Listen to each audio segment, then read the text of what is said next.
Hello लोगोफोर good इभिनिं बयनिसिमबो आरो बयनिसिमबो happy Diwali दिनैथ' सेकेन्ड डे ओमफ्राय जोंहा दा मेलायाव थांनो ओंखारदों ओमफ्राय मेलायावबो जोंथिं माने क'क्राझारावथ' सोरखि खेला गेलेनो मोनो थ' जोङो बेवहाय मा गेलेगोन दा जोंसो मिथिसिगौ आरोना ओमफ्राय जों सोर रेडि जादों मेलायाव थांनो नैबे आब' गावदा नोगोद मोनखायो ओमफ्राय दा आङो जुदि मोना सेख'गोनसो बिनिखौ सेख'गोनसो 100 लाबावदों ओरैबायदि ओमफ्राय जा नैबे बिथांजो आब' बेखौबो नुबाय थाखायोखा जों थांसै ओमफ्राय सोरनि खाफालाव लाखि दं सोरनि खाफालाव लाखि गैया दिनै नुनो मोनसिगोन आरोना थ' जोंबो गथ' गथाय ज'नो ओंखारबाय बेबो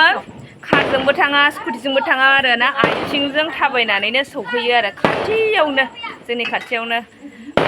10-15 मिनिट लायो आरोना थ' जोङो बेयावनो थांगासिनो अब्ला आंनि मिनि ब्लगखौ एसेनो दोनथ'नाय जाबाय बाय बाय बाय बाय बाय।